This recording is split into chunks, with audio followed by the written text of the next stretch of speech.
Assalamualaikum warahmatullahi wabarakatuh. Welcome back to my channel. Pada konten kali ini saya akan membahas yaitu yang sekarang lagi viral di medsos, yaitu membuat kartu prakerja. Kebetulan saya ini menggunakan akun yang sudah mendaftar kartu prakerja, cuma prosesnya masih dievaluasi pada gelombang ke-10. Pendaftaran dibuka 26 September 2020 dan pendaftaran terakhir tanggal 28 September, jadi kemarin ya, sekarang tanggal 29, dan proses masih dievaluasi. Kita tunggu ini hasilnya. Oke guys, yang perlu saya bahas di sini adalah yaitu penerima kartu prakerja bisa dipidana. Nah, dari mana sumbernya dan mengapa bisa dipidana? Di sini saya mengambil peraturan Presiden nomor 57 tahun 2020. Oke guys, perpresnya langsung saja kita buka. Nah, inilah peraturan Presiden nomor 76 tahun 2020 tentang perubahan atas peraturan Presiden nomor 36 tahun 2020 tentang pengembangan kompetensi kerja melalui program kartu prakerja. Langsung ke pasal 31C ayat 1. Penerima kartu prakerja yang tidak memenuhi ketentuan sebagaimana dimaksud dalam pasal 3, nah itu guys, yang tidak memenuhi ketentuan di pasal 3 pada peraturan presiden ini, ayat 2, ayat 3 dan ayat 4 serta ayat 5, dan telah menerima bantuan biaya pelatihan, jadi tidak memenuhi ketentuan di pasal 3 dari ayat 2 sampai ayat 5 dan menerima bantuan biaya pelatihan sebagaimana dimaksud di pasal 5 ayat 1 atau insentif sebagaimana dimaksud dalam pasal 8, wajib mengembalikan bantuan biaya pelatihan atau insentif tersebut kepada negara. Jadi insentif maupun bantuan yang kita terima, itu ayat 1 di pasal 31.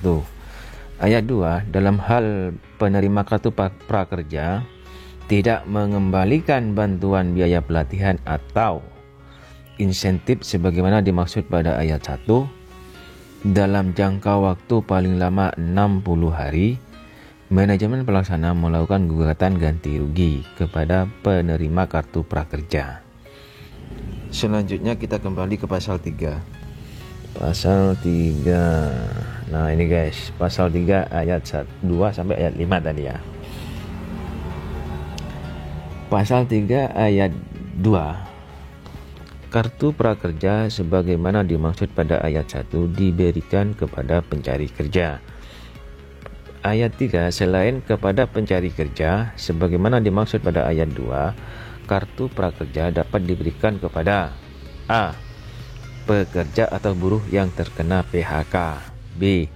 pekerja atau buruh yang membutuhkan peningkatan kompetensi kerja termasuk 1. pekerja atau buruh yang dirumahkan, 2. pekerja bukan penerima upah BPU ya, termasuk pelaku usaha mikro dan kecil.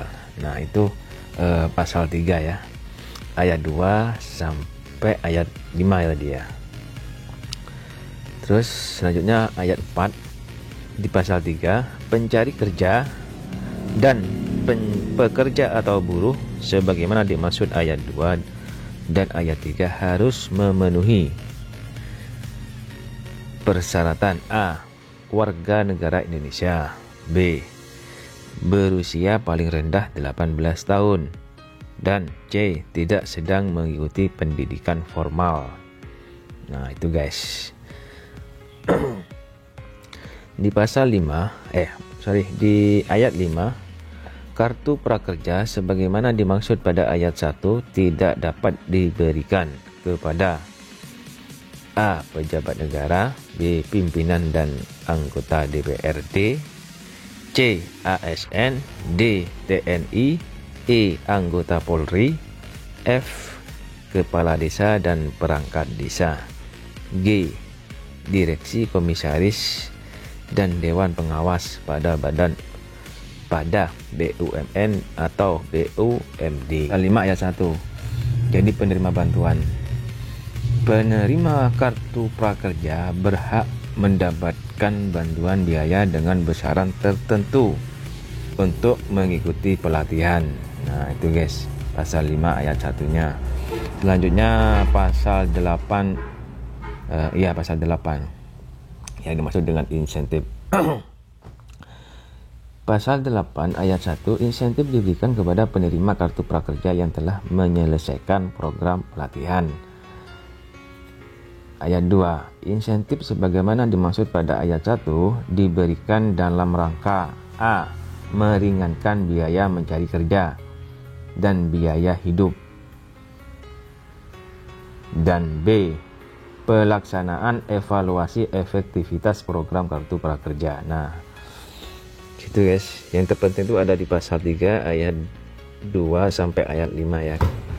Selanjutnya pasal 31, dalam hal penerima kartu prakerja dengan sengaja melakukan pemalsuan identitas dan atau data pribadi, manajemen pelaksana mengajukan tuntutan pidana. Nah, ini guys, ini yang pidana ya.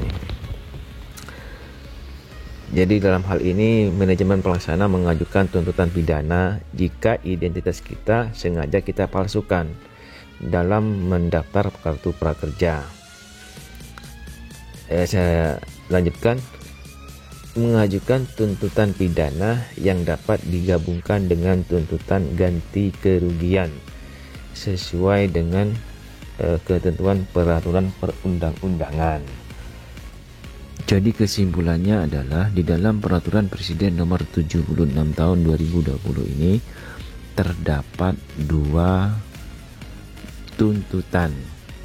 Yang pertama adalah tuntutan ganti kerugian jika kita sebagai penerima kartu prakerja tidak sesuai dengan ketentuan yang ada di pasal 3 ayat 2 sampai ayat 5 dan telah menerima bantuan biaya pelatihan sesuai yang dimaksud di pasal 5 ayat 1 dan menerima insentif sesuai yang dimaksud di pasal 8. Dan jika kartu prakerja tidak mengembalikan biaya pelatihan dan atau insentif yang dimaksud di ayat 1 tadi dalam waktu 60 hari, maka manajemen pelaksana melakukan gugatan ganti rugi. Nah, itu yang pertama. Yang kedua adalah tuntutan pidana.